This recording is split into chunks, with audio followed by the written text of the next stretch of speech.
The key to the threshold. The station was crowded, but for Akito, the world felt strangely quiet.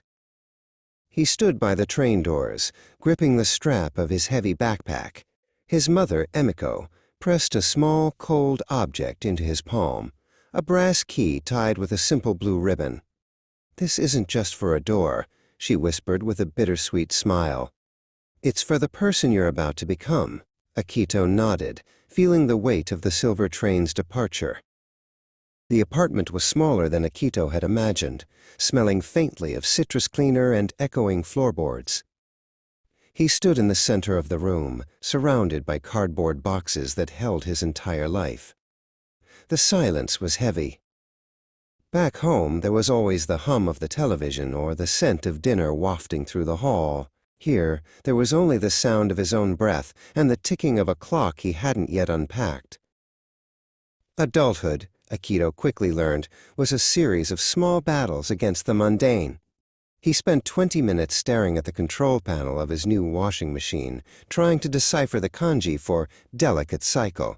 He realized then that socks didn't magically reappear clean in his drawer, and trash didn't walk itself to the curb.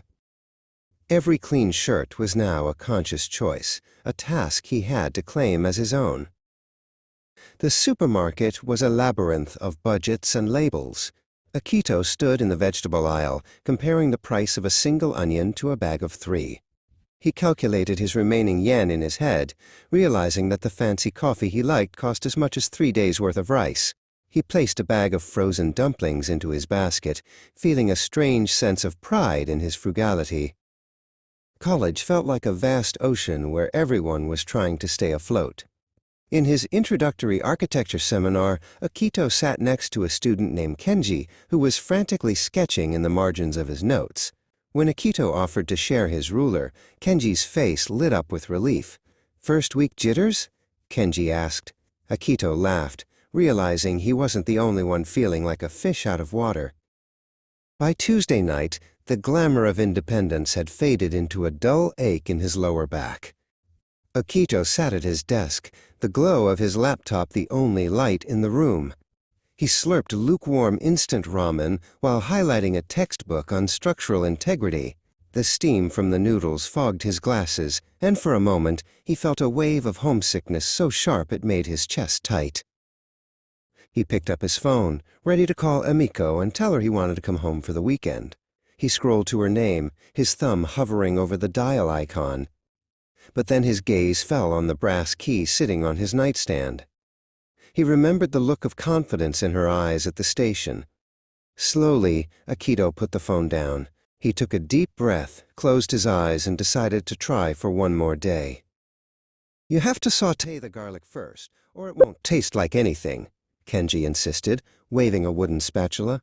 Akito leaned over the small stove, carefully dropping sliced cloves into a sizzling pan. They were attempting to make a real meal together, pasta with tomato sauce. The apartment was filled with the sound of laughter and the sputtering of oil, turning the lonely space into a home for the very first time. A month passed, and the rhythm of the city began to sync with Akito's heartbeat. He no longer needed the manual for the laundry, and his bookshelf was finally organized by subject and size. He stood back, admiring the way his drafting tools were laid out neatly on his desk. He had built a sanctuary out of a plain room, a reflection of the order he was finding within himself. That evening, Akito stepped out onto his tiny balcony. Below him, the city was a tapestry of neon lights and rushing headlights. He reached into his pocket and felt the cool metal of the brass key. He wasn't just a guest in this life anymore, he was the architect of it. As the cool breeze brushed his face, Akito smiled, finally feeling like he was exactly where he was supposed to be.